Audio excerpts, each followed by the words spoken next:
If you want to practice it. You usually do a good pitch, though. Okay, all right. You want to know the energy. Yeah, because your pitch is always so good. And Right on I'll it. practice that at home, like getting my pitch. Oh, you don't have to. You could always bring a little. Oh, we could. I don't even have one of those right now. I need to get one. Let me make sure this is the right. Great chant to the Kundalini. Me too. And it's another one of these ways of invoking that unbelievable dimension in our bodies and around us. What is the Kundalini?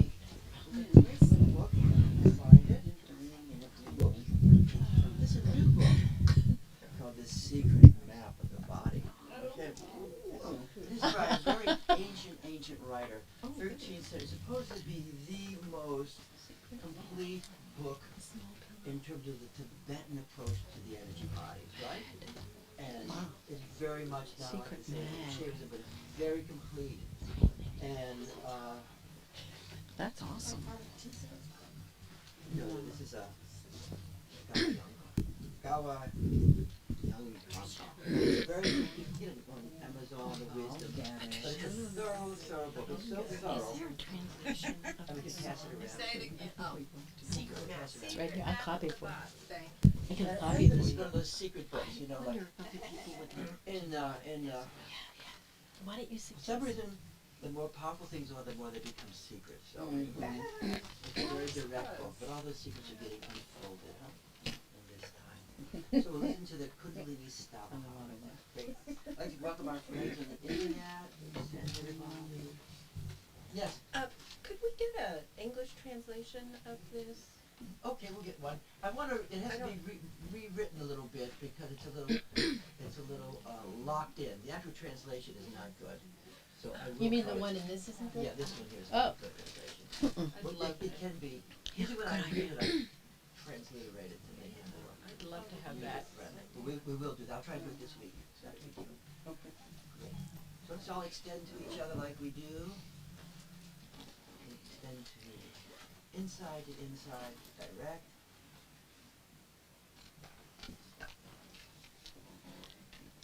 Yanmota.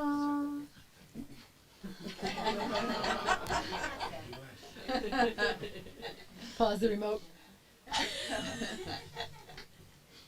Yanmota rikshani atorani vedadi bijadi ma nityam chetase bhavyate bhuvikata sanvakya sancharini. Mam patu priyadasha bhavakapadam sangataye shridhara datri tvam svayamadi deva vanita dinati dinam pashu. Raktabamruta chandrika lipimayi sarpa krutir nidrita chakrat kurma samashrita bhagavati tvamam samalokaya. Mam shoganda kuganda dosha daritam vedadi karyanvitam svalpa svamala chandra koti kiraner nityam shariram kuru.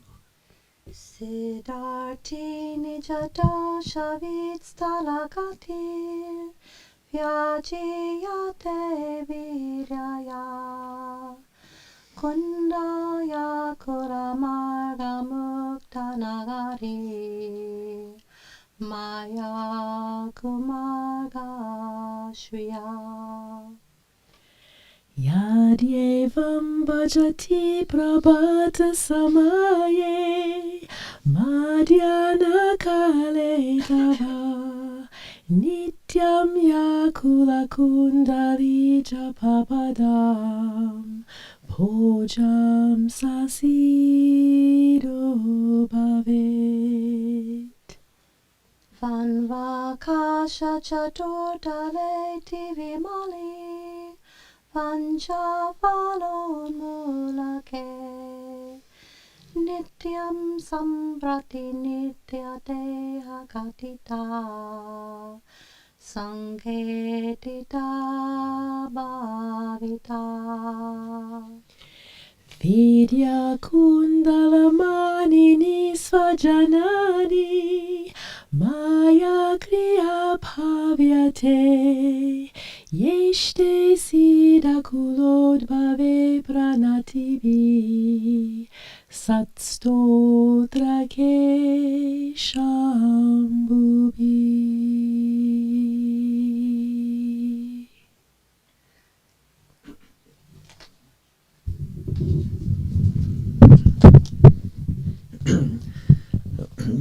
Good morning. And I think we'll do some skillful means today in a little bit. And we'll break up into pairs, into groups.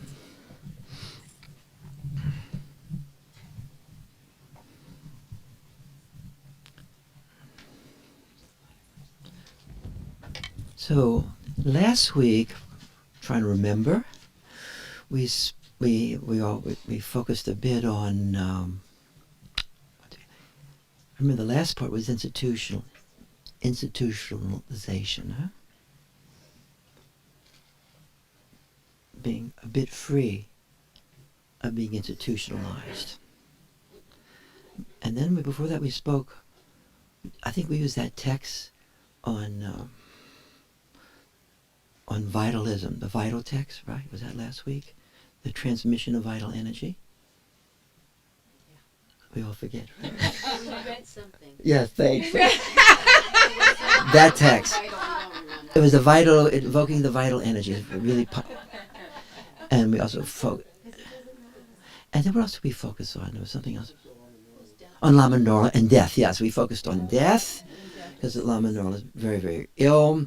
We went in death and deathlessness, and then we invoked that text was also called a deathless text, also a deathless text. And I will try and get copies of that for you guys. And then we went to the issue of institutionalization, huh? And how Dzogchen is like a great eraser, huh? It erases 4th century to 1st century Buddhism. Just erases it. Erases that non-cosmological frame, huh? Erases causality, actually, in a certain way. And then comes the second turning of the wheel, huh? And rather than you can't say this, you can't say that, you better not say that either about it because you can't. It brings things into a positive, effulgent frame, huh? Manifestation, huh? Right? And then the third frame of actually the realization in the 4th century, Uttara Tantra, of the realization of that this sunyata, this void, is actually primordial awareness or the Buddha mind, huh? But even there, there's still a little hesitancy. It's taragata. It's little seeds. It's just little seeds. So then we go to the 8th century, huh? Gurdaba Tantra, and then it is just as we are, this manifestation of primordial awareness in everything and everyone, huh? So then you start entering, huh? And we'll make some more comments about this in a few minutes, about what this more pantheistic realm is, huh? This theistic realm in a broad sense of theism, not as entities, but in divine light, divine energy, divine movement, divine manifestation. So having said that, and there's a tendency as these, and this could be about anything. I'm talking of Buddhism, but this could be any tradition, the unfolding of traditions, right? And how everything unfolds over time. And there are, as we think this way, there is a tension, and I have trouble saying this word, theocracy? Is that theocracy? Between theocracy and the inner guru. Because the guru becomes more and more present with each unfolding, more and more present, the inner guru. And the theocratic frame and the inner guru can have tension. And the theocratic frame is more emphasized in certain lineages than in other lineages. The theocratic frame in Dzogchen is minimized. You with me? Unless the teachers of the Dzogchen are in one of the more theocratic frames. So in the Nyingma tradition, which it tends to be a village tradition, a Nangpa tradition, a mostly village tradition, families, small groups, some monasteries, but not many. Longchenpa was in a monastery like 3 weeks, you with me? And then he left. So there's a different view of these things emerge in light of institutionalization. That's where I'm going, okay? And so the Nyingma lineage, which has often been challenged, Godaba Tantra, for many is not even considered a Tantra. I remember asking one Lama about what they do, the Godaba Tantra. They didn't know about it, you with me? And some of the other lineages. So in the Kagyu lineage, it's not part of it. In the Gulupa lineage, not part of it. And in the Sakya, not part of it. Or the Bon, not part of it. Both the Bon is closer to the Nyingma. I hope this is not too historical for you guys, okay? I think it's boring history at times, at least for me. But you want to see how a little bit of framing, you know. So in the Nyingma tradition, there's much more explicitness on the inner guru. So I'm going to read you a text you guys have. Awareness as the guru. Or I might say, my own inner awareness as the guru. Or awareness itself as the guru. In self-recognition, I take refuge. In self-experience, I take refuge. And the awareness of self-liberation is always present in everyone, though momentarily hidden. The primordial guru is always so pure, and this knowingness gives protection in every event and in every moment,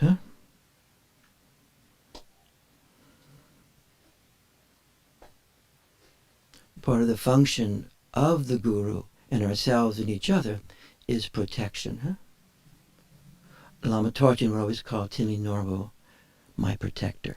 You with me? Not a god, my protector. When the widespread purity and oneness of existence and appearance manifests, when the widespread purity of what the oneness of existence and appearance manifests. Also, the Nyingma treats appearance somewhat differently, There's enigmacy, appearance. Or as Lama Torchi would say, how you relate to appearance is directly influencing self-liberation. There's no one way. But the blessings of direct perception take place. Direct knowingness, gnosis, jnana.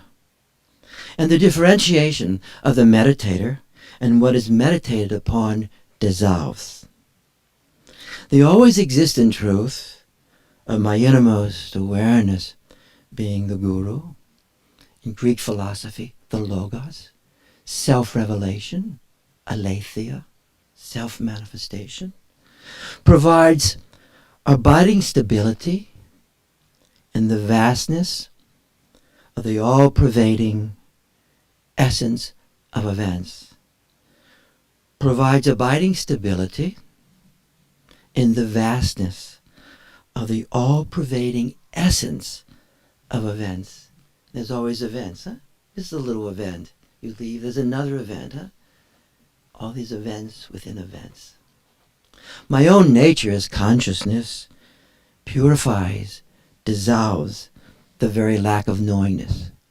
My own nature as awareness purifies, dissolves the very lack of knowingness. Marigpa is dissolved by Rigpa, right? And both Rigpa and Marigpa are the very manifestations of awareness. Huh? Some texts, like the Song of Samattabhadra, make it seem like original sin. You missed it, yeah? Because you missed it, the world's created. Rather simplistic. My body, my speech, my mind are the very same manifestations of this divine consciousness, just as they are. And the essence of all events are free of failure and success. And the essence of all events are free of failure and success, and free of rejection and acceptance.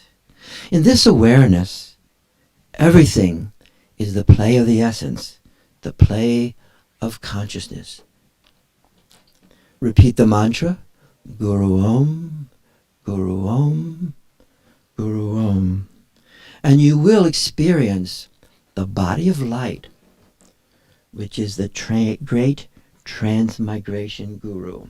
So the last part of this teaching is also picks up where we left off last week about reincarnation, you with me, and life after life and death after death, and the transmigration guru, life after life, death after death, the body of light, Vajrakamara, unborn, undying, life after life after life, which is also the Bodhisattva vow. And I do this to become the light for myself and for others, life after life after life. Pause.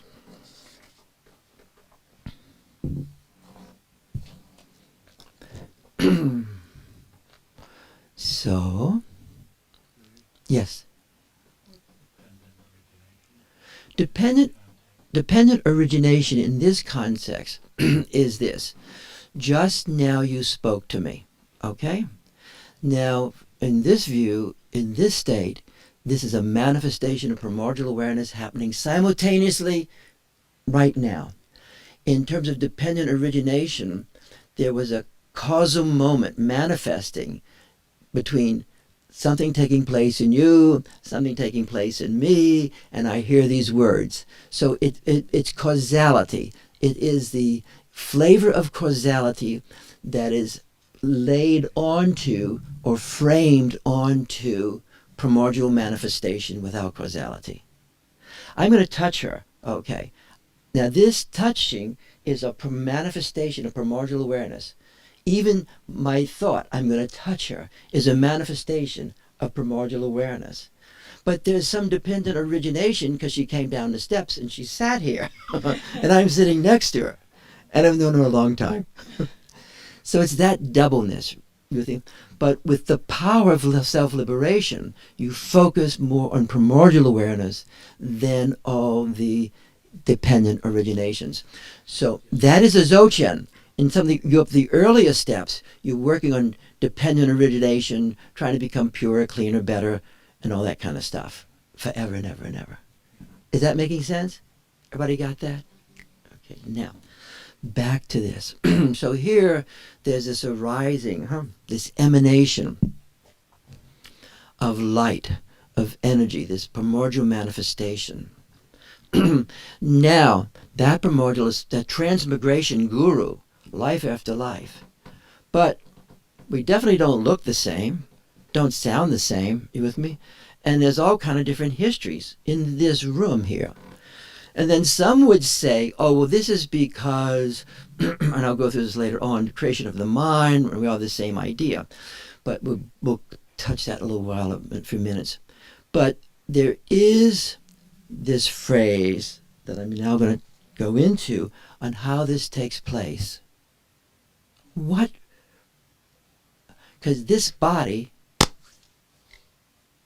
is deteriorating right now. It will not come back. And even my mind will not come back. But this awareness comes back. But it comes back because something did happen in 2017 in this emanation. And those traces are part of this emanation. This emanation, life after life, has traces. Traces. Traces. You with me? And so it reincarnates with the traces. And some of us may have such connections, or you have connections, that those traces have a attraction, a magnetism for each other. You with me? So in this frame, you're not always coming back to free yourself from all the bad, nasty deeds you did, or what done to you. It's quite a different view of reincarnation. You follow then popular. So I'm now going to read you this. Say yes if you're understanding this right now. Okay. Yes, please. In physics, they talk about entanglement, Yeah. which is very similar to what you're talking about, where if one little particle at some place happens to touch or hit another particle, Yes. and then they go galaxies apart over eons of time, they're still somehow. I love it. Physicists are talking. I love that. And that's exactly what you're Would you consider writing a little, just what you said there? No, come on, it's beautiful. Just consider something like the Alai Vinya in Light of Entanglement, a one-page thing, because that says it. And mostly anything that is said in Dzogchen and Kashmir Shaivism will be reflected in physics at some level. Just to add that it does not have a vector. It does not have a directionality. So we often think of coming back life after life as having a timeline. Yep. This does not have that. It's, in that sense, it's timeless. Yes. And in that sense, it manifests, but it's not necessarily a linear manifestation or even a purposeful manifestation. Or purposeful. Say yes if you understand. You really want to be understanding of reincarnation, because there's movements against reincarnations. And we'll talk about that too. Yes, please. Let me see if I'm getting this. Are you drawing a distinction between thinking about coming back for some purpose to resolve something that happened versus life after life there being some resonance or trace that creates some resonance in our lives with certain people and certain circumstances, not to accomplish some end, but just because there's some. Yes, it's a bit more self-manifestation of primordial awareness than me thinking, I'm going to get back and do this. I'm choosing this family. Or with that type of intentionality, reflection of intent. Intentionality at this level plays much less than the resonance of the experience. Let me come around this way. Resonance is always more powerful than mental intentionality.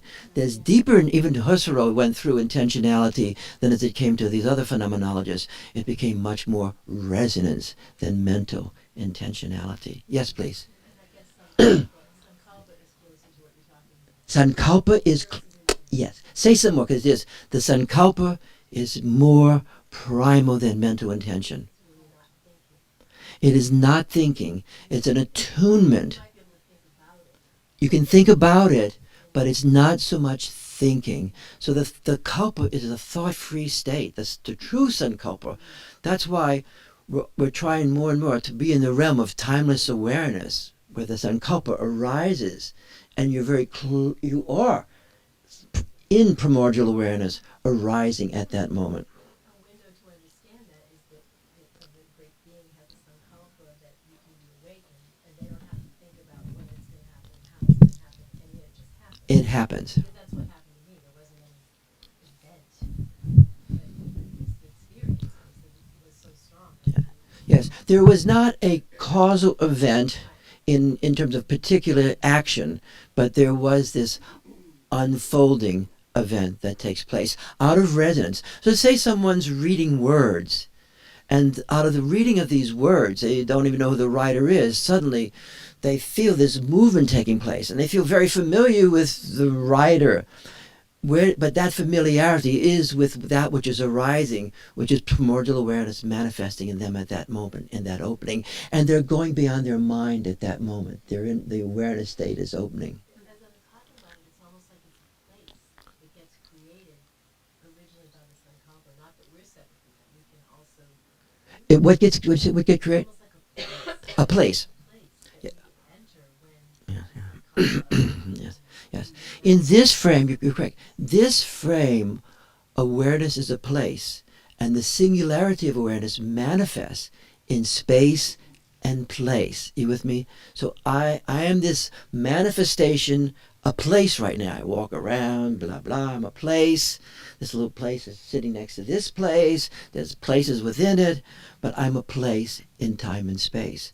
And then that place starts to dissolve, and the emanation returns to home primordial awareness, and then we'll come back again. So now I'm going to talk about the traces, the cosmological drama of the traces. It's okay with everybody. Okay. This is not a moral discussion, really. Are you with me? The Alaya Vinya, Alayavijnaa. Now, one of the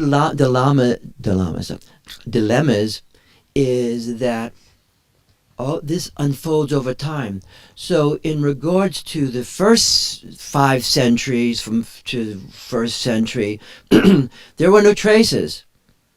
It was very unexplicit, other than you do bad things, bad karma, and you get something's going to happen later on. You with me? But there was no cosmological basis, and it was all hanging out there.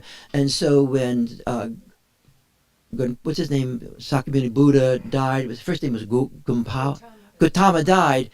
It was a suddenly thus gone is really gone. You with me? And it was a horrendous experience for people. You can just read the stuff of people just being in agony and what's going to happen. But out of that trauma, there emerges Narguna, who begins articulating sunyata, the very emptiness that they were feeling in absence, Longchenpa, the very emptiness that they're feeling, and was the absence of awareness arising, right? Because often it appears as a void at first hit. And out of that and his mastery of it, he began experiencing out of emptiness, this vast emptiness that you can't see anything about, not unlike deconstructivism, there's form. And then mysteriously in this great tantra, this statement, form and formlessness are in oneness. Now, a lot of times people think, okay, they just take emptiness and form is secondary. You hear that negated automatically. But actually, form, you don't, as Lama Taji would say, and that Durjam Rinpoche, and that, you don't have emptiness without form. They go so together. Hard to think what that means, but form and formlessness. So you're now starting to have an action of creativity. You're starting having creativity coming. You're starting having a cosmological frame, right? It's not just psychology. It's now cosmology arising. And then, in time, it starts to arising later where this sunyata is not just only emptiness. It is knowingness. It is the Buddha. Buddha not as a person, because now there's no person as Buddha. It is Buddha as primordial awareness manifesting, right? But it's as the Tathagata, the seed in every person. That's a vast step, right? And then the final step is that everyone is this primordial awareness, and it's manifesting everything and anything all the time. Hope this is not getting too repetitious. Yes? I just read something that helped me understand this form and formlessness. And it had to do with the idea that when we are in form and formlessness totally, that we can actually cut through walls. We can actually see through the forms. We can actually move without obstruction. However, it's the attachment to the fixation of the form, The reification the of form. reification of form, and that it's like time and timelessness. You know, Yes. it's to me They're simultaneous. simultaneous. So actually this whole, it's mind and awareness. And the integration of mind and awareness. But that's why the drama is that through form, we can experience formlessness within ourself and with everything. And this formlessness is not only empty, it is radiance. Are you with me? Because in the first 3 centuries, up to the 3rd, 4th century, there was not that much emphasis on radiance. With the Gaudaba Tantra coming, the clear light is understood more and more as radiance. And so it is radiance. So through our awareness, it's the radiance knowing the radiance. Huh? And then you start having light. Yes, please. Say something. I can feel it arising. We're in the same boat. We're in the same boat. It seems to me it's the method that we're viewing. Like if I'm viewing your body, I see the solidness of it. But if I take this microscope, I see this just empty space, and there's only a little bit of real matter in each atom. There's like 1/10 of 1/100th of a percent. And it's luminous and it's radiating. And it's because I'm using a different faculty to see it. And they think that even that 1/10 of 1% is not solid, but we don't have the capacity. So all meditation is designed to refine our capacity to observe. Yes. Do you feel porous at times? Absolutely. And sometimes you will feel the porousness opens more and more and more, and you're feeling luminous space. Yes, please. But my point is that what's making that happen is my capacity to use that feeling function that can feel porousness. Yes. That function will be your awareness. But to do that, you can be in awareness itself and there's no form. But as we integrate, or you can be in mind alone and you see form but no being. You can see a being, but in awareness you can see being in beings. And you are being. I want to keep moving with this though, and then I want to finish this. Yes. Example. Yes. When Steve and I were together on this trip to Egypt, Uh-huh. I was in the pyramid. We were both in the Queen's Chamber in the Mhm. pyramid, and I'm having the experience Mm-hmm. of no form, being Totally formless, yes. totally light. Yes, perfecto. He took a picture of Uh-huh. it, and it was shocking for me to see my physical form because I had no experience of the physical Yes. form, but he's seeing it through the camera. That my physical Yes. form. But to me, there was no physical. There is no form. Now, certain yogis, like Swami Muktananda, could do that at times. He would actually, maybe don't know this, but he could move in a formless state. And actually, he would wake people up at night, so or time to get up, and you feel, and you'd feel this waking up. Then he would talk about, so he was sleeping in this morning. So he always liked to show off a bit too. So he would do these mysterious things, but then he'd let you know about it, and this whole formless thing. And a lot of great yogis. A book on great yogis, if you ever want to read it, is The Line. It's a really great book by Pandapa Sanjay. So let me just continue on here, though. But I hope you get a feeling how each epic can be institutionalized. And people keep going back to the same epic as if it's all totally contained in that same epic. In seed it may be, but in actuality it's not. And then it gets very confusing. And also the lineage are there are differences in the lineages in regards to this very topic of space and light. Now, so the Alaya Vinya, in Longchenpa's words and meaning, the text, is a dramatic discourse. It definitively goes beyond the bounds and limits of early Buddhism in terms of first, going beyond simplistic idealization. As he would say, if you think this way, you're not with me. He would say that. If you think this way in terms of simplistic idealization, idealism, not idealization, you're not with me. Going beyond the experience, and that's why some people don't even speak about him. A lot of times you never hear Long Champa's name mentioned in Kagyu lineage, Galupa lineage, or in the Sakya lineage. Sometimes you hear it more in the Galupa lineage, and certain Kagyu people speak about it, but mostly you're not going to hear it that much there. Because there are differences. There are just differences. It's not a moral moment, but there are differences. To each their own, right? So you're going beyond the experience that our limited mind creates everything, huh? That my mind alone creates everything. But there's confusion between Sems and Semde. Sems means this mind, thinking, feeling, and Semde means awareness. So sometimes in text, that's why the Tibetan makes a big difference. So Semde manifests everything and anything. Men's only, Sam's only, it adds something, but you were here before, and whether I go or not, you're still here. You with me? That people are trying to distort this, say, well, it's all our minds are together. Our minds are just in tune because we had a similar karma, and now this event is just appearing. You probably heard that before, right? We'll just keep moving. But this is ultimately on death, right? So secondly, going beyond the anti-cosmological orientation of the early Buddhas, huh?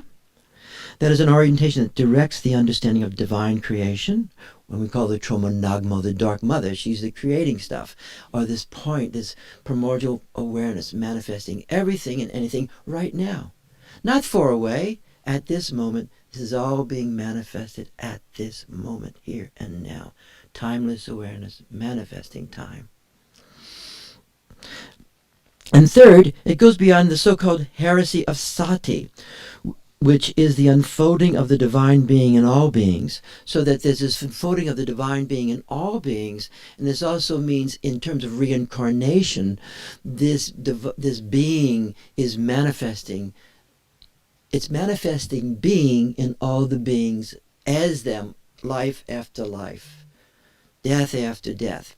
So this beingness of being itself is not a being. That's why the divineness is not a being. It's not a big guy or a little guy or a woman.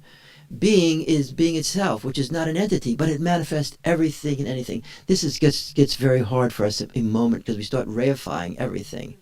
But when you can feel that. But that doesn't mean it's not theistic. And Alan Wallace writes eloquently about this, and others. It doesn't. That's why it's very, in a certain way, it's very theistic, and that it's theistic in the Dharmakaya level, but it's not an entity. It's theistic in the Sambhogakaya level. All these energies and manifestations of the deities and archetypal energies, and it's also theistic as us, that all these beings are manifestations of divinity, whether we like each other or not. Okay? Everybody doing okay? So now the heresy of sati is that, but the heresy of sati also was spoken by Buddha himself as Gautama, because one of his people asked him about reincarnation. Am I coming back as me, Rudy? And then and Buddha, who was that person, says to him, he would never actually answer things directly, sort of like Trump in his own way, he'd edit things. But he would give something to don't worry about it. He would not answer things directly. He would ask about death and all these questions. He would give people a hint. You with me? This is true. He gave very few direct answers, right? Read it. He would say, it's not quite that way. It's a divine emanation. You with me? A divine emanation is coming back, okay? Got it? But that was it. There's not that much on it. But this person who had to think, well, what does this mean? Then people have to think, and it arises through everyone, through the primordial guru manifesting understanding over time. You guys follow what I'm saying? So, Carol is going to reincarnate. Primordial awareness is going to reincarnate, but there are traces of her there. Entanglements. You've lived an entangled life. So she will manifest, but not strictly as her mind, but the trace of her mind. So a lot of stuff that she has learned, known. That's why some people come back and they know all this stuff. Amazingly so. And so she'll come back. And she'll come back also with a certain other type of body. You with me? Could be a male body, female body, and all variations of this. Are you following what I'm saying? The traces. So this understanding is really, this Dzogchen understanding helps us understand reincarnation, what it is, and how to relate to it in a very direct manner. You guys with me? So, we'll get back to that in a moment. Fourth, going beyond the nihilism that all human existence is an illusion, rather than being the divine appearance and manifestation of the Dharmakaya, which visioning is compassionate awareness itself. So the Dharmakaya is manifesting all these appearances. It's not just a display. Display is a weaker word. You with me, like on a screen. In the Dzogchen, it is manifestation. It is self-manifestation. So in a certain way, I am self-manifesting as Rudy right now. Primordial awareness is manifesting as moi right now. So that's why it's the self-manifestation. So everything is experienced as the self-manifestation. And the more degree that I can be in primordial awareness, timeless awareness, then I start experiencing self-manifestation in everything and everyone as self-manifestation. Let's continue on here. It presents a clear, luminous basis of the continuity, life after life and death after death. So there is continuity. So when the Bodhisattva vow, which was not in the first century because there was no cosmology, and it was just the possibilities of life would just be explored by when the person asked Buddha that. He didn't give him a full answer. At that time, there was no full answer, contextualized. Later, as Narguna came along, and then as the Uttara Tantras come along, it becomes more and more explicit, over time, hermeneutics. Now, so the Bodhisattva vow, which started in the 2nd and 3rd centuries, when the Mahayana was being formed, 4th centuries, is this, it's the entry into, you're leaving insight, you're leaving Theravada, you're leaving that phrase, and you're coming into the Mahayana, the great path.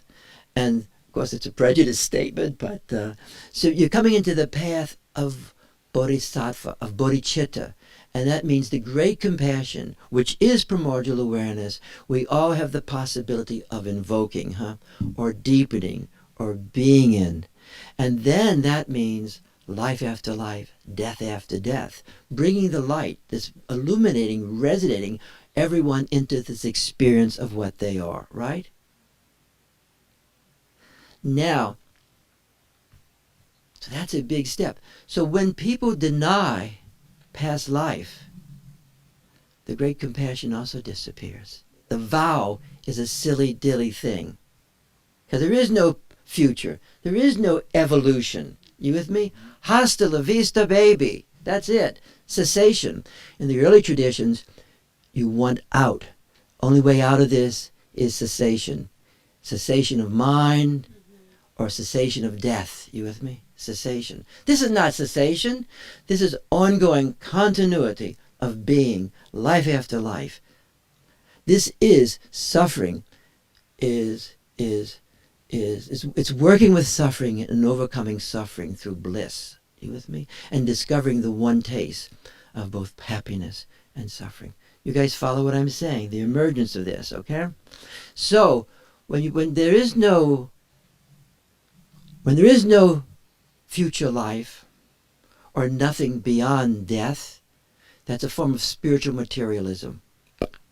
And that arises very easily nowadays. Secondly,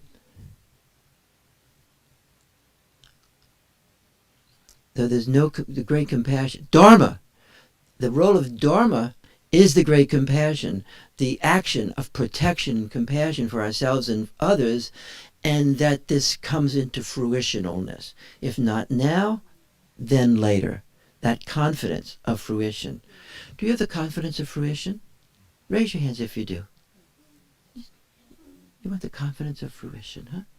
You want the and if you really want to boldly step into the confidence of fruition out of your experience, you with me? And in that way it's uncontingent, because the very circumstances of your life is actually the Guru manifesting itself.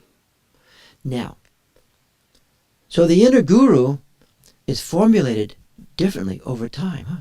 In the first fourth centuries of Buddhism, to use that phrase, the Guru was the Buddha. You with me?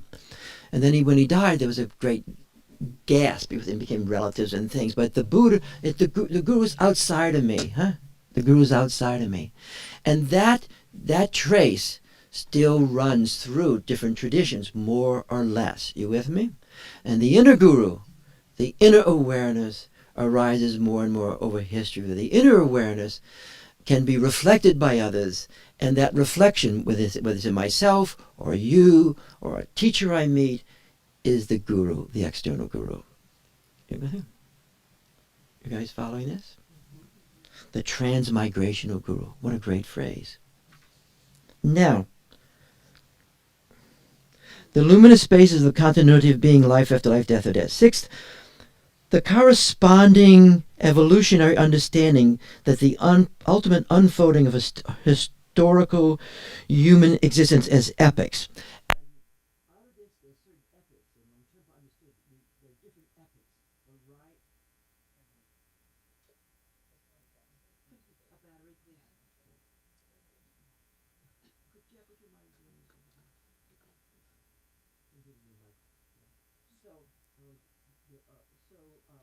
There's different epics, and a lot of different us go into epics, spontaneous out of resonance. We find ourselves in epics. We've been in an epic together. We're actually entering another epic right now too. According to the astrologers, you with me? Not always user friendly. Thank you so much. Where do you get the dead ones? I'll just take care of them. There we go. There we go. Now.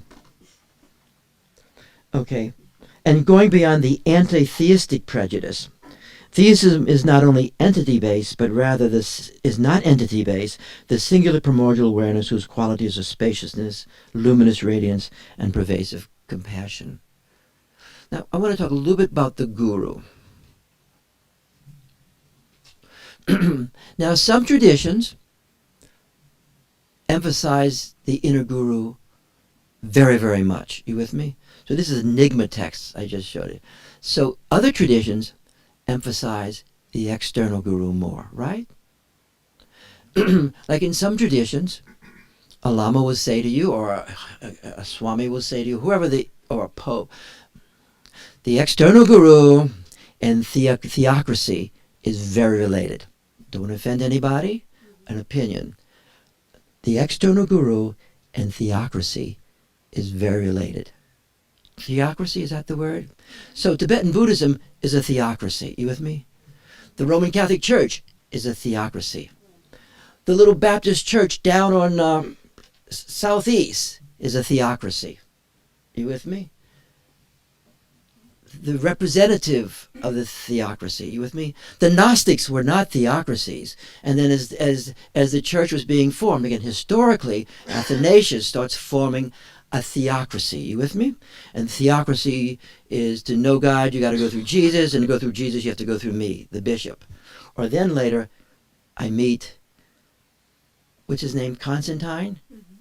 In 325, and then we have the Holy Roman Catholic Church, and we really have a theocracy now. You with me? Really powerful. So there's a relationship between theocracy theocratic thinking, and the tension with the inner guru. So more the guru is the focus on the guru as an external person alone. You're going to have a theocratic frame forming. You with me? And you're going to have who sits higher than the other one. I remember when Taisita was supposed to come here, there was an issue about how high he was going to sit. You with me? Should be this high or that high. And the ceilings are so low here, you know. Maybe that's what happened, right? The ceilings were too low. So, and he really is a great, great person. He really is something. And he's funny. Funny. Really would love to meet him again. It's really great meeting great gurus, right? Yogis. Now, so the theocratic thing gets there. And once you have theocracy, naturally you're going to have institutionalization becomes more important. You don't have to believe any of this. Yes? So Rudy, just talking about kind of ethics, Epics? in some ways, could you say that enlightenment in the Western world was actually also a reaction against theocracy? Actually, the enlightened period is called enlightenment, and it was having to do with enlightenment. You with me? And it was a reaction to the theocracies that were present. And a theocracy can have a god theocracy or state. State theocracies are as theocratic as there's actually no difference. You have different pictures on the wall. You know, it's a different picture. It's just a different picture. It is. Same thing. So pause for a moment. So there is a certain way in theocracies which are falling apart now, more and more and more. A story. I'm rapping today. Tinley Norble has a fantastic son. Dunsar, I'm forgetting his name. He has made movies. He's very handsome in his own way. I'll show you, I was going to bring the paper. But in certain ways, I had a battle with him. And the battle with him, because he was very conservative, and rather than becoming a Durjam lineage person, this is all politics, he became a Sakya.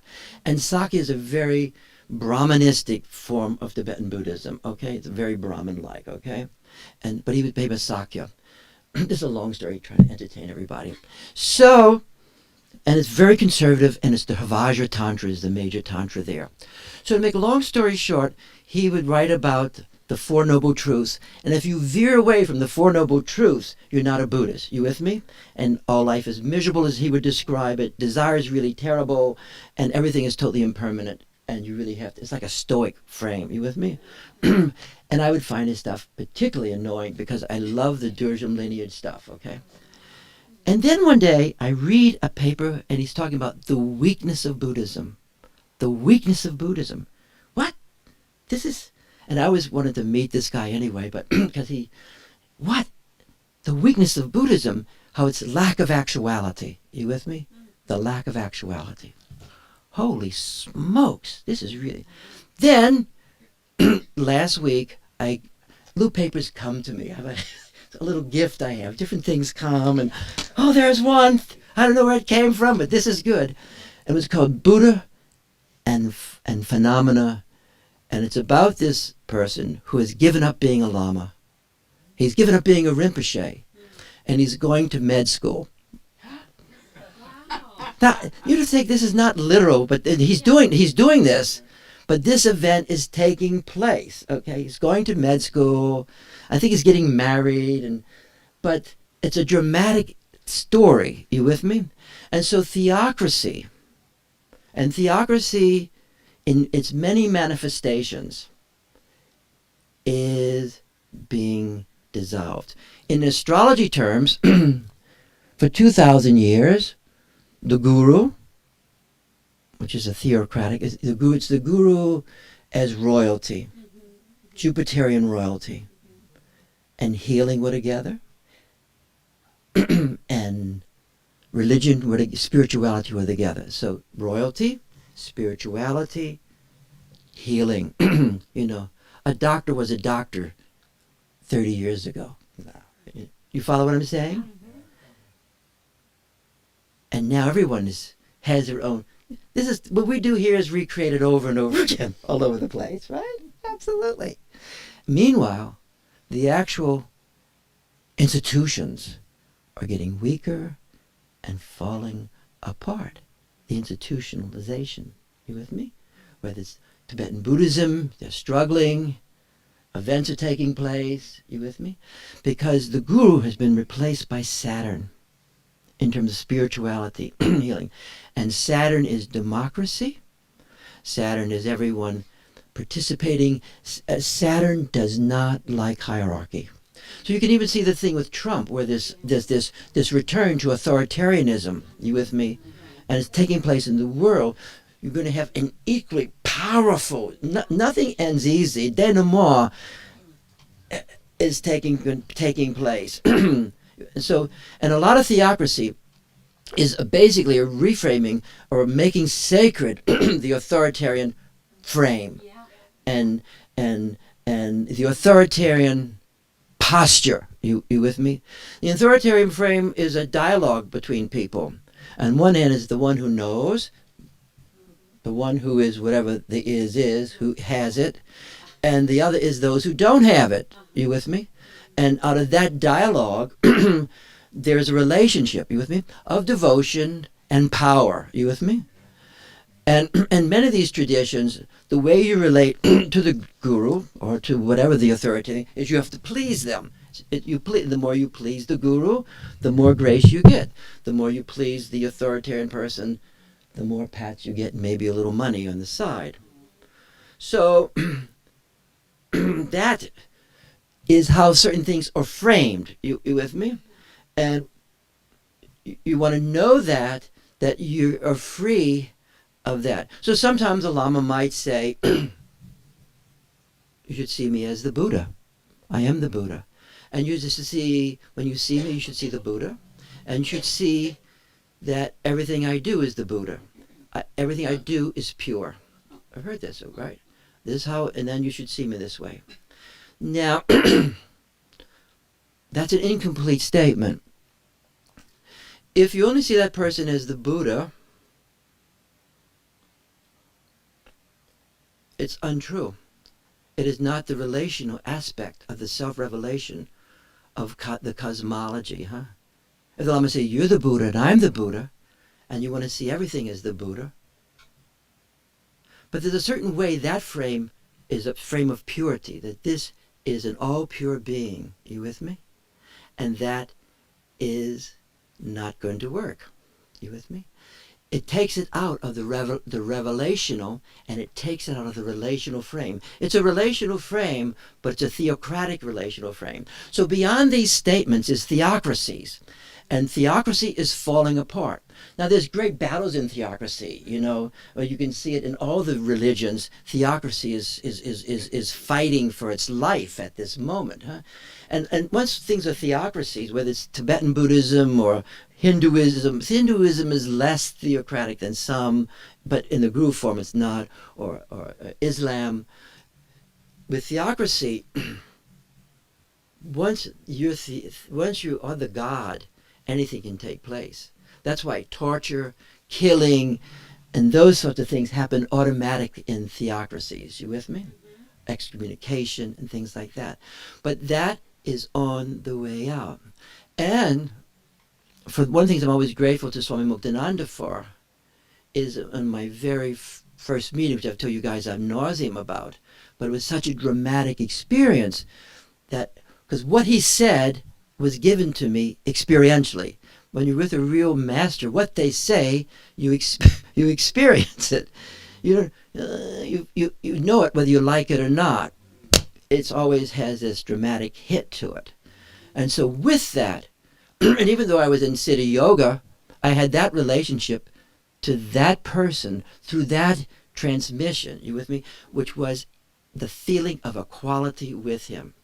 And that he was a companion. He wasn't my father, he wasn't my mother, and he wasn't my astrologer. I got an astrologer. But it was a companionship. It was dhyamachitya. It was friendship. And that was liberating. So as I saw Siddha Yoga unfold or defold, I came to a day that I said, this is no longer, for me, the same experience. And I felt the institutionalization taking hold.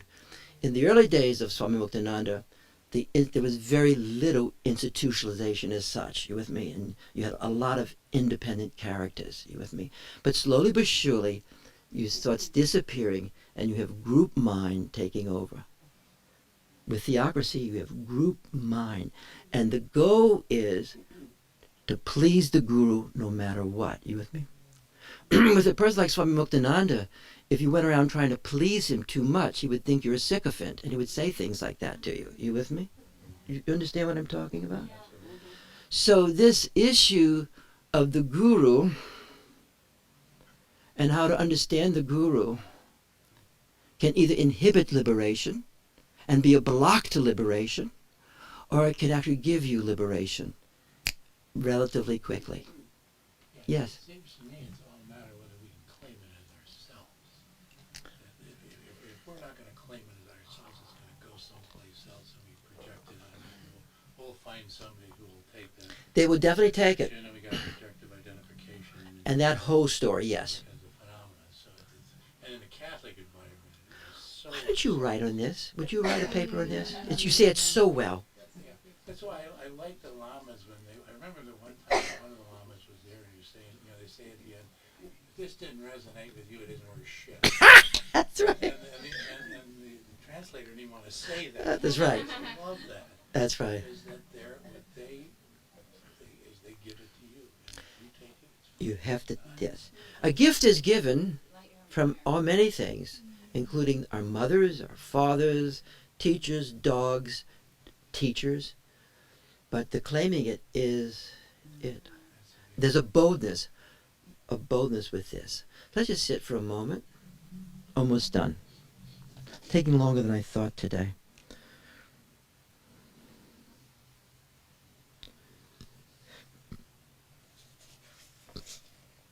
Anybody want to say anything right now? You feel the word theocracy makes sense in institutionalization?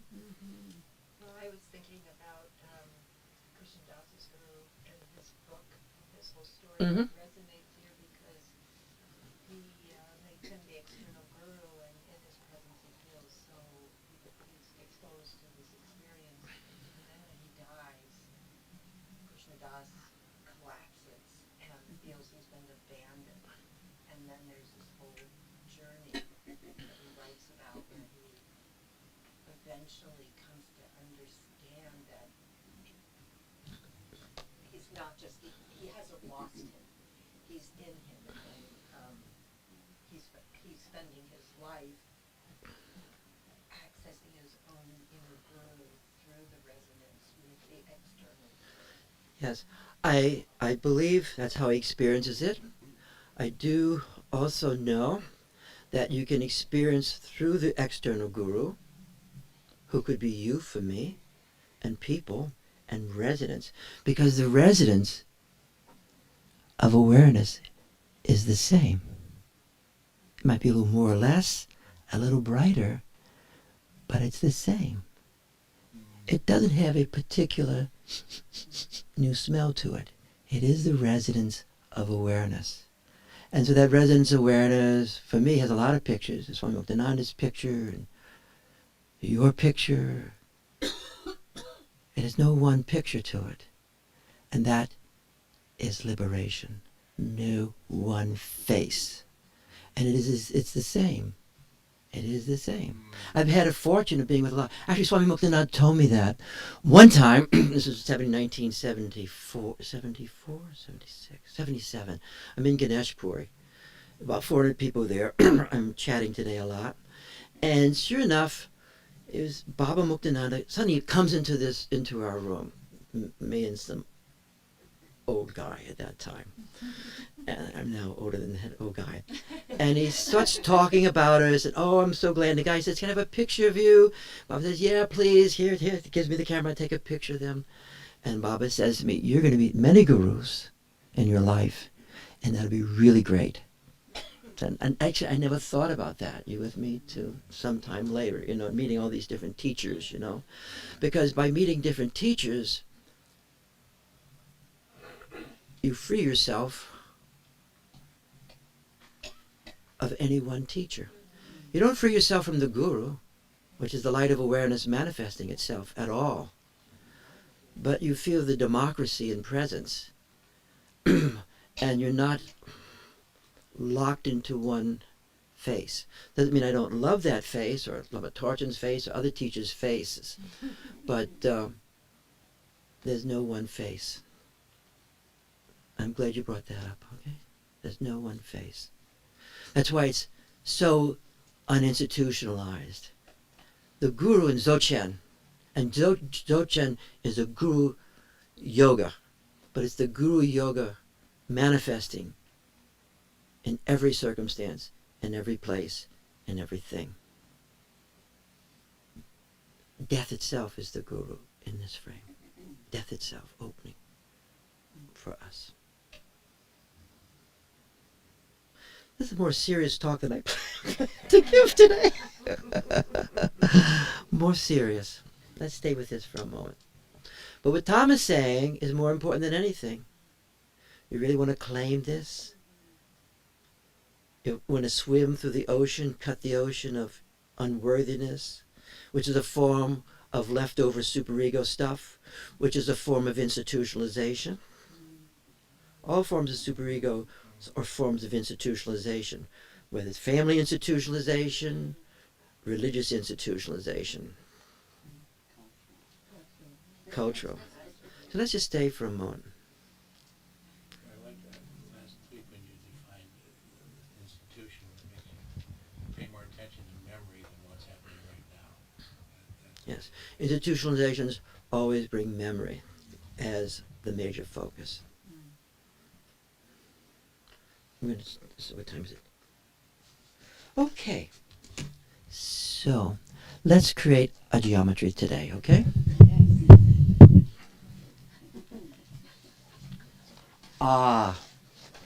Great mantra.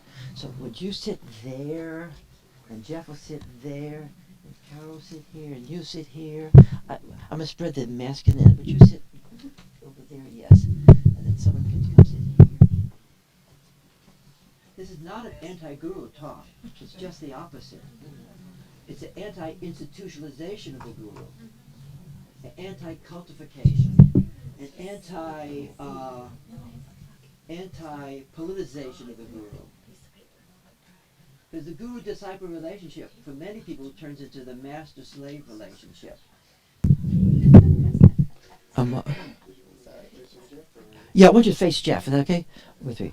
Because we're going to. So then, good. So somebody can come in. Let's put someone on the. Let's put Steve in the middle. No, we're not going to put it. We should leave him right there, though. We're not going to move there. And it's great if we can get that camera. It'd be really great to move this around. Okay. So we're going to put Steve in the middle. We're going to focus on Steve in warm Virgin Islands, St. Croix. No envy here. Let's focus on Steve.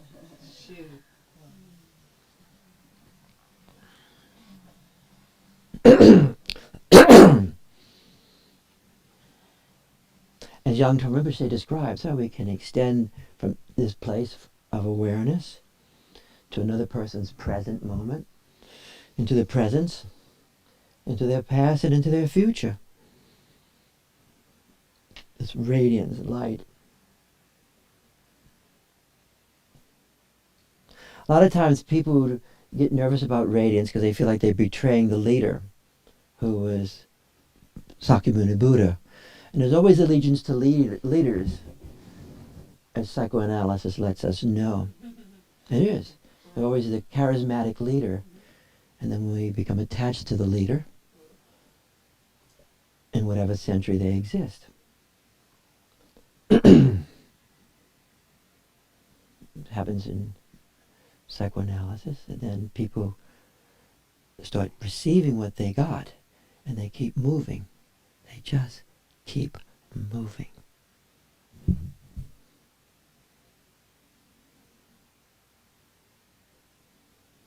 We'll focus on Steve.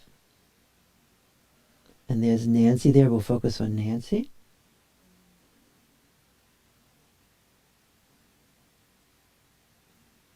We can feel that arising in our bodies and that that releasing, huh?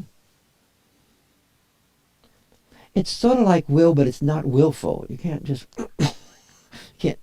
you can't stress it through, huh? It's like almost like being attuned to the spanda arising in our bodies and directing the spanda because we love somebody. Let's focus on all the people on the internet this morning, some who are not feeling so well.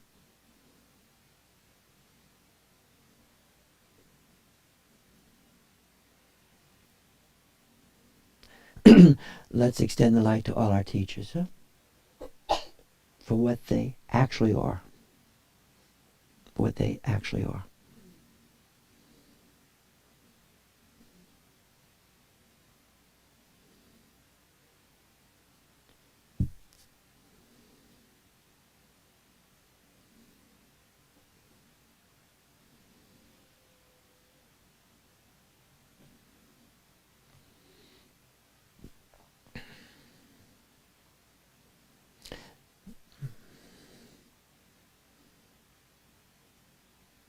Maybe someone come sit in the middle.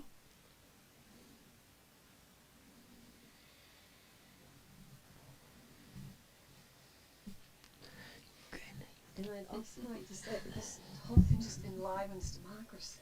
It enlivens democracy. Without it, democracy is not there yet. I know, it's just all in my cells. And when you think like that, your heart's just yelling. Yes. Yelling. Yeah. Yes. Democracy. Yeah. It's just like dripping on me. Yes. This is not just happening between us and the White House. No. This is happening every place. With everything, every relationship. With fire. Yes. Thing. It's just I could hardly sit still. Yeah. This is the power of this time. Yes. I'm so glad you said that, love. We'll focus on you.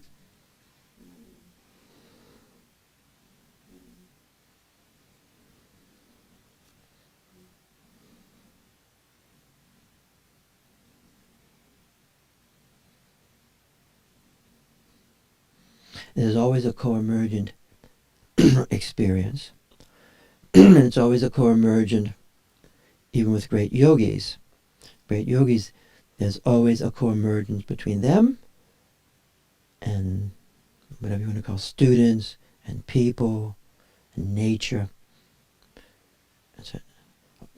And the Sambhogakaya realm also, the Sambhogakaya realm.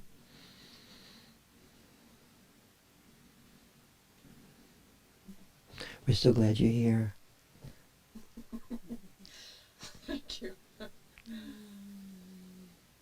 don't know whether it's the I that's here, but something's here. What's remarkable about this, the I, the you, the who, the singularity, is just as divine as the whole thing. And that's what's so cool. And you can go in and out. You go in and out, you go in and out.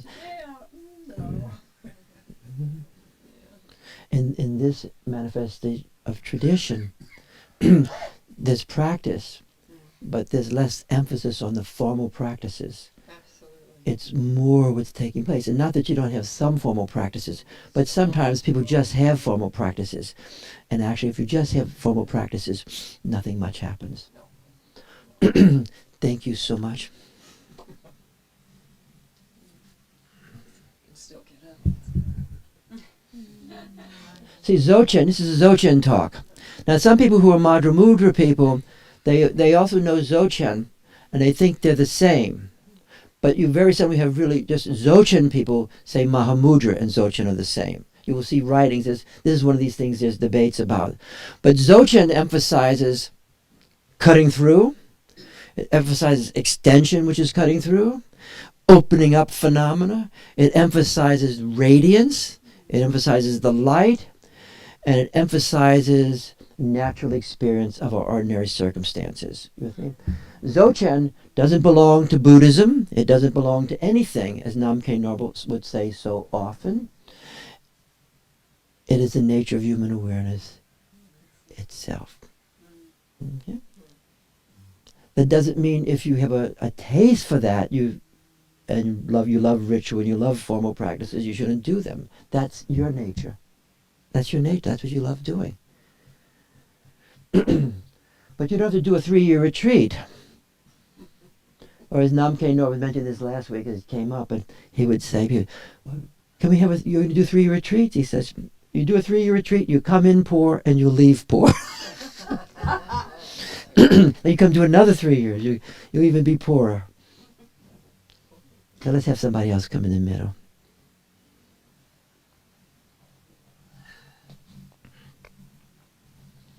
To each their own mind with this. I'm just giving you these opinions.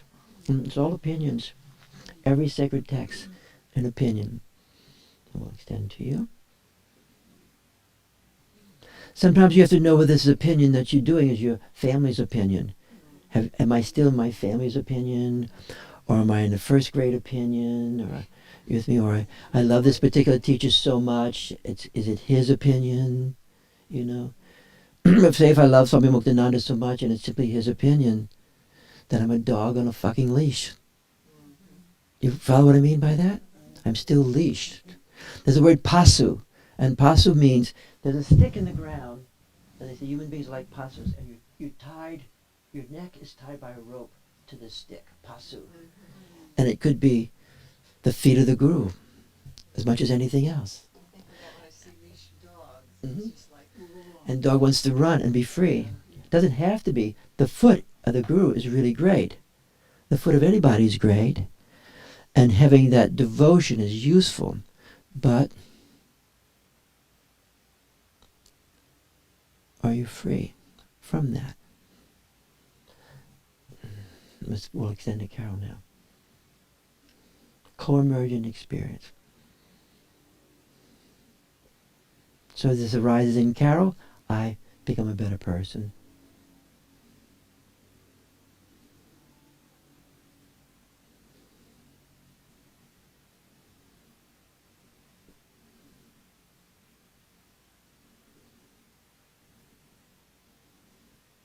Extend to her. That's why also in these texts, and it's said so well in Durjam Lingpa's Nundro text, and he says, when you're calling the Lama from afar, so initially you think the Lama's a person, right? I've read that many times here. I can't find the book anymore. And then as you go along, the Lama's not a person. The Lama is your very being. And he even says, why you have to watch contrived prayers, including texts, because they can be very contrived and you're practicing out of memory, Right. in your mind, and nothing's going to happen. And then you start begging for help, rather than taking the power, as he says, into your own hands, the light into your own hands.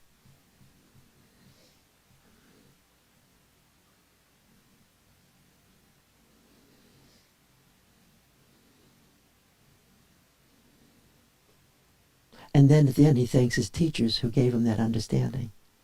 So there's a paradox there, right?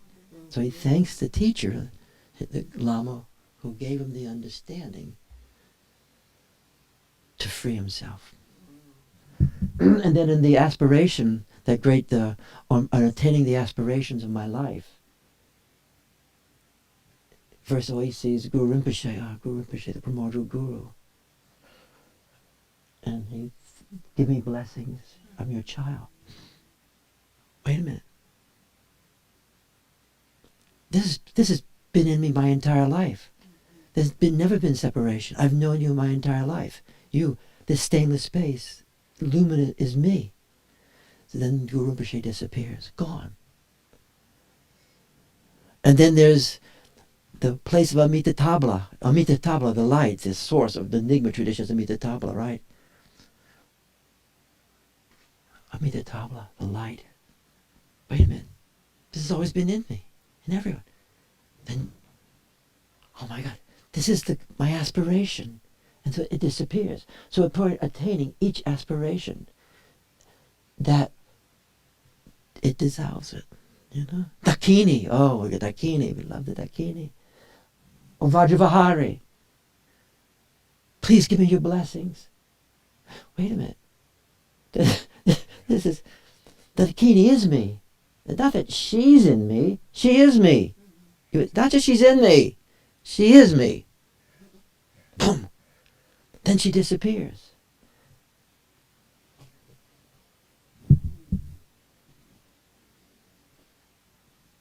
Thank you, Carol. There's someone named Morona there, okay? She's a visitor. So we're going to focus on her. She doesn't have to come on. We'll focus on Morona. We'll focus the energy on her. A visitor. Inside to inside directly.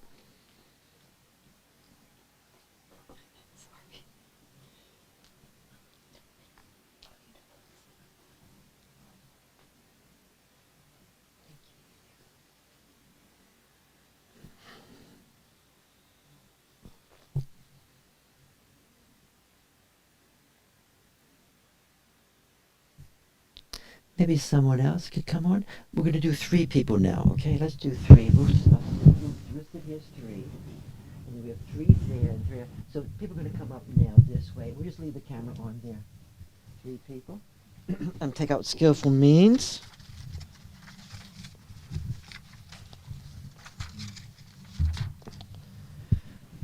And people should be finishing their writing soon that we can. And also, if you wouldn't mind, if you want to, we can put it on the book, on the transmission. But I would like you guys to put your writings on Academia EDU. Okay. Now I can't put all your writings on my page, right? But I'd like you to get your own page. Doesn't cost you anything, and then you just Mimi can tell you how to upload it if you probably know it already. And huh? You have to remember your password. Oh yes, I know Although that. your computer will sometimes remember Okay, it for you. and if you go on Academia EDU, and also if you want if you want to put yourself as a member of the Washington Center for Conscious Studies, do that also if you want to. Okay, and then you have your writing when as soon as we put it out. We have a few more people left to put some stuff in, but I would like if I can do something. So let's pick up skillful means. So we did cranial vault last week, right? And then we spoke about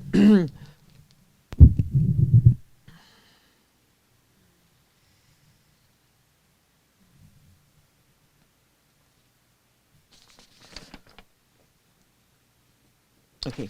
Did we do underarm last week? No. Okay. We'll start there. Paid for.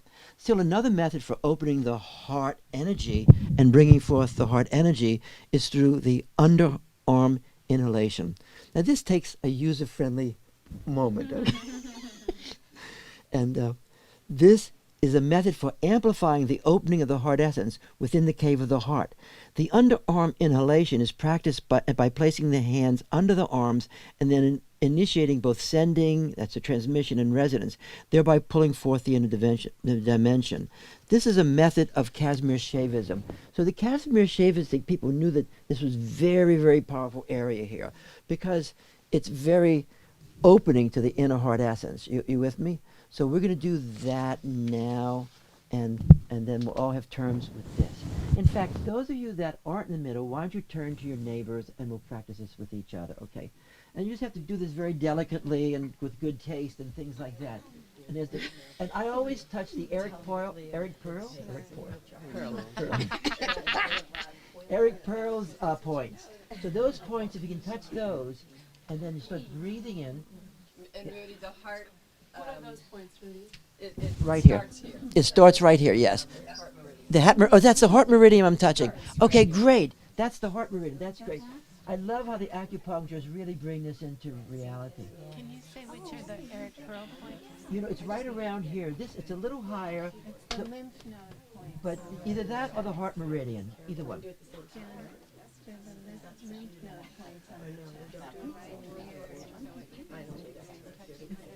Someone show us on the internet where that is?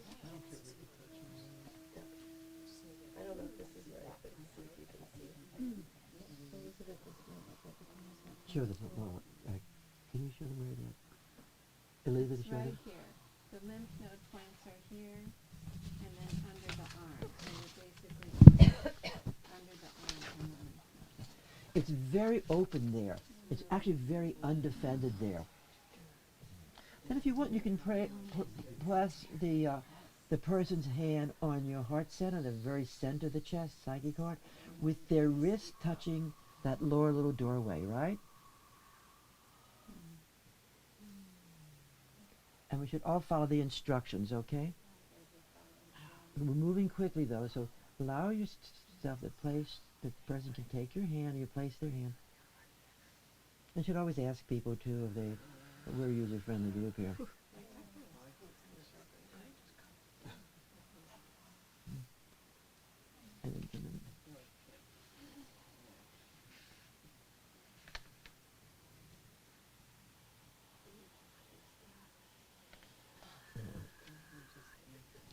Now,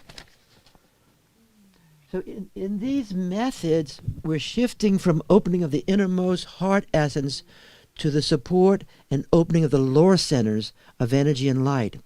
The door of the navel must be open so the root energies can be brought up and come forth through the navel into the heart essence. This is the most difficult thing, and often for men it's more difficult than for women. And the movement is the ultimate vehicle for sublimation. So actually doing this lets sublimatory activity take place, which is the raising of the light, freeing the light. It's actually rooting the light, arising in the lower centers, so you get really rooted through the light, and also it takes the sexual energy and starts sublimating it, okay? The door of the navel is open, allowing the supportive energy of the column of light to move easily and strongly into the heart essence. The light energy attends as the column, and simultaneously the same column is grounded within the root center. So there's this emergence going down and up. The column is the luminous channel of light which allows sublimation to take place, along with a containment of the lower energies. This gesture enables these lower energies to expand and move up the central channel, expanding and filling the body and the mind as a field of knowingness and expanding the field itself. So with this, we're going to ask our companion permission. There's 3 fingers. You take 3 fingers, and sometimes you can show you where the navel is, or you can just feel it there, and then you're going to touch the navel, or just teeny little bit, and you want to feel your energy entering through, and in the lower body there's a bulb. I don't have that in the text. And sometimes you can feel that bulb, and it's really a source of energy. It's very powerful when that's touched. The energy goes in there, and then you pull your fingers up a little bit, pointing them up and going a bit above the door. And then if you want, you can take your thumb and move it to the little doorway beneath the breast.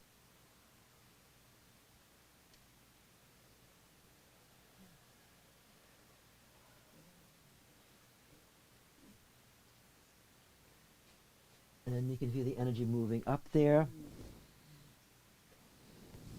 And you can feel the power of the sublimation. We're just feeling this light, and the resonance of the light and its luminosity. We're going to keep moving though as we do. Once the connection is made between the root and the heart essence and the luminosity of the eyes, everybody should read this text too next week, but then the skillful means for gazing is introduced. The skillful means using the angle of the body in the line posture, with the mouth open slightly, activating the subtle body of light and strengthening the luminous body of light. This method of gazing brings the resonance through the upper heart essence and ultimately through the face and the eyes. Huh? Okay, there we are. Good, thank you. The gaze, has that been off all this time? No, I Okay, just... great, thank you. Okay.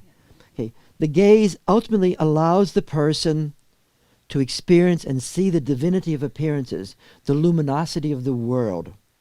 This column of self-arising light is focused through the Gayatri channels from the heart into the eyes. The Gayatri channels go like so, and they come around like so, okay? They're little thin channels.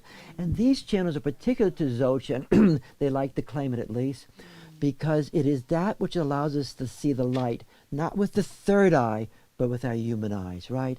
It also allows us to experience it through the body, the entire body, right? So the eyes can be closed as well as open. Thus the light sees the light, and the light of phenomena becomes apparent, and the human eye sees the divine appearances directly. The Gnostic body is in oneness, the oneness of the field, through co-emergent radiance and resonance. And this is really very wonderful. And sometimes, if you're really comfortable, you can have the person place their hands on your knees, because that will also create a connection of the energy. And even if your ankles, you're touching their toes, all this is creating resonance. Then you can place your hand behind their ears, like so. Now that's a very sacred place, right? And you can feel the energy coming through. And then you might just say, if it's okay with you, you could open your mouth, and you're gonna go, it'll be like a little bit of an angle, and you pull them into the angle. And if you want, you can open your eyes and gaze. And I often have my eyes closed, but they're not gonna feel like they're being there. And then you might touch the back a little bit, and this energy starts really coming up strong.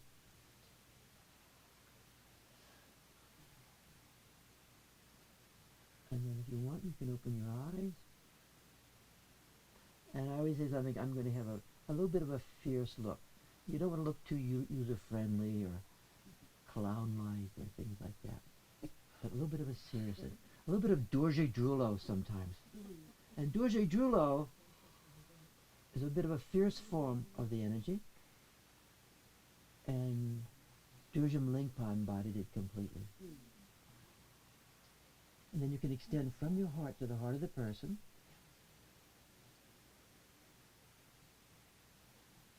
And then you can pass into them.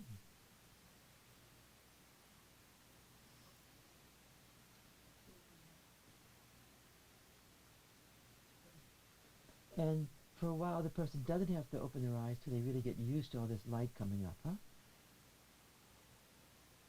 Or they can even look elsewhere in that gaze.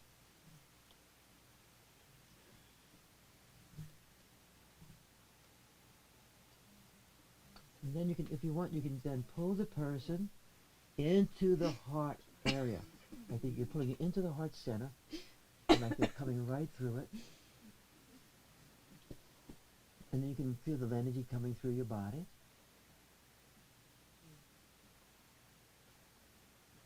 And you should not think that you're the source of all this. You with me?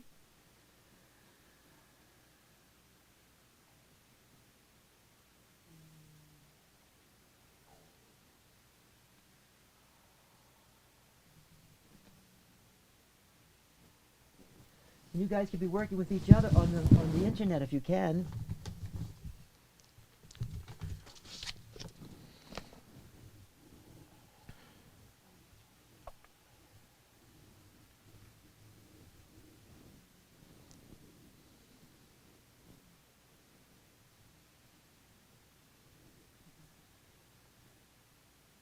And the skillful means use the wrist center. And the wrist is really very powerful for this because it's very unobtrusive, and yet there's it's really a very direct source of it. So some healers only use their wrists. You with me?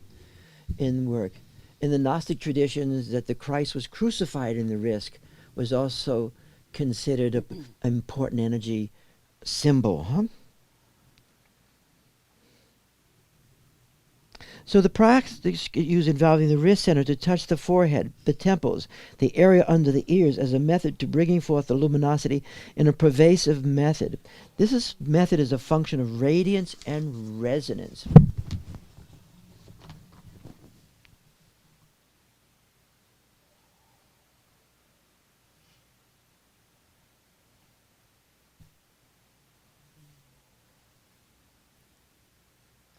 Sometimes you can touch the cheek,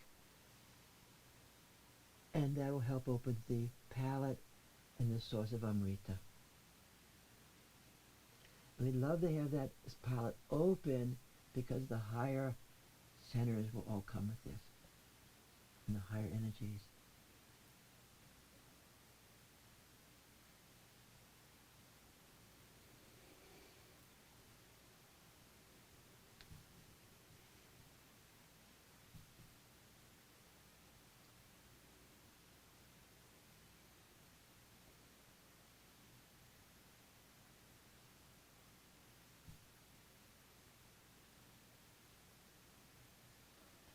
And I'm going to add one more right now.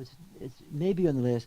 I would like you to take the breathless breath and find it in yourself first, and then breathe into the doorway into the heart, okay? Or if you want, you can go a little lower towards the navel, the belly, but ultimately moving into the heart essence. And the breathless breath is ultimately in the Manakaya, Dharmakaya and the Manakaya component.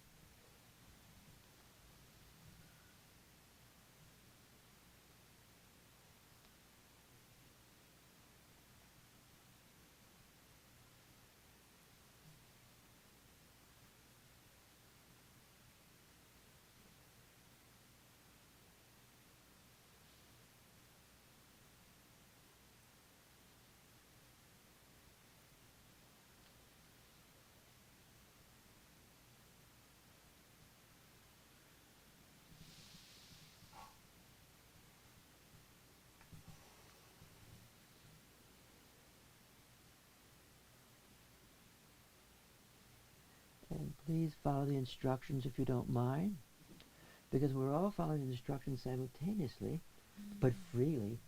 It's really more powerful, because a trace is being made, right? The trace is in us.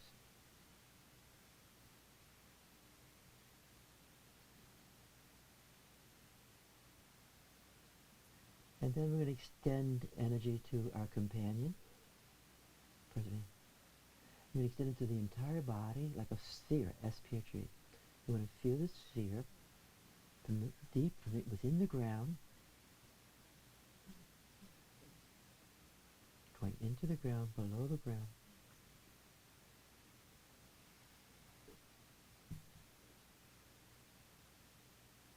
Inner thighs, dantian. And you're not leaving anything, you're just extending the upward movement. So you're grounded and you're extending this up in our heart essence.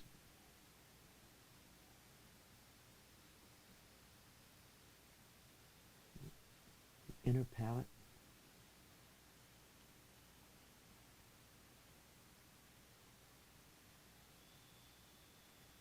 And you can communicate the inner palate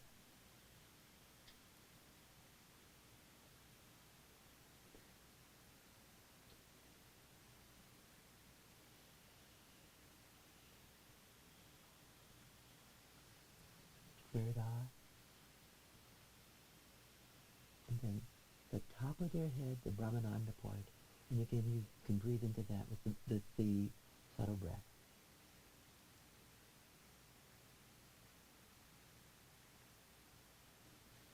And if you want, you can place the person's head against the heart center if you want to a little bit. And listen, energy's there. But sometimes their bodies will move into exquisite states of ecstasy.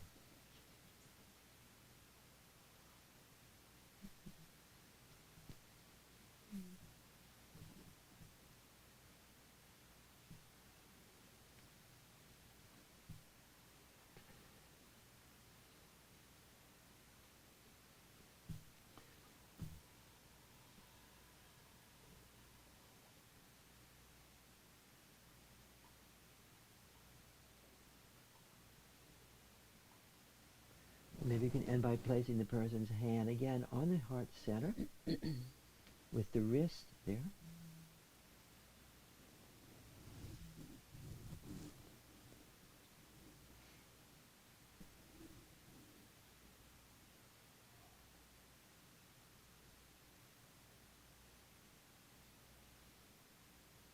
And you can feel the openness of the body and the light of the body and the formlessness within the body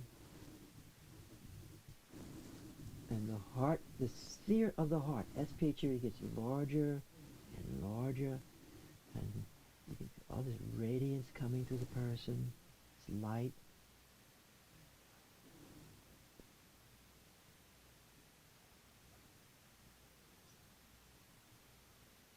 And then You should take ownership of your capacity to do this. And this doesn't belong to anyone. No one owns this, and no one place owns this.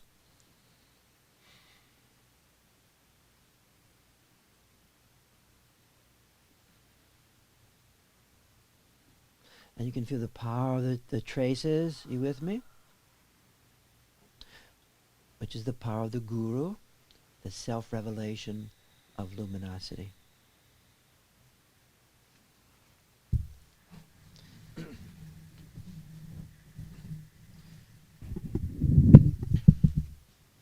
And this is not a theocratic moment whatsoever.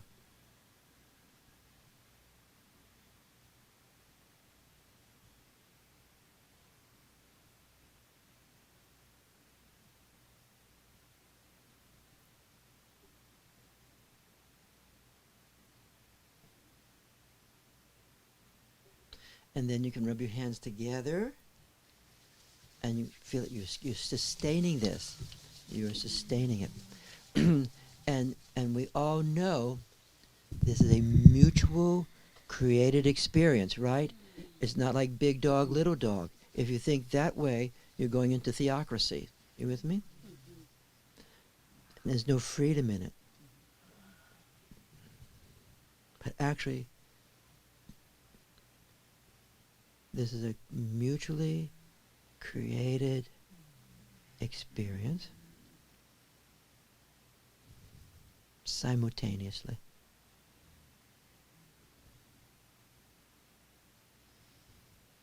So now we're going to pass the mic around for a little while, and people can just share their experiences, okay? We'll do it for a few minutes, okay? Well, maybe we shouldn't today. We'll just sit and hold this for a little while.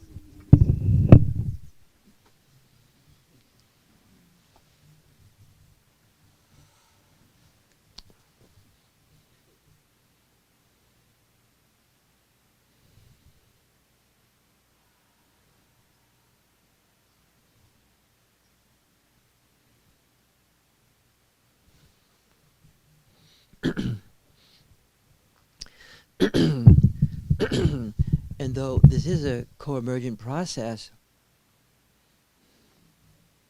it's a very independent process.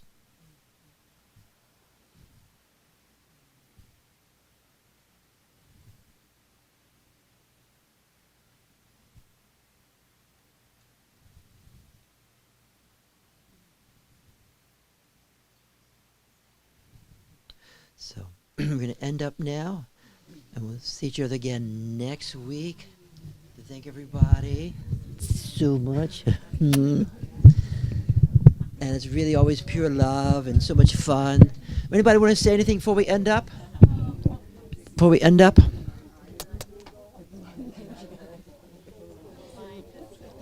And it's also the best fun.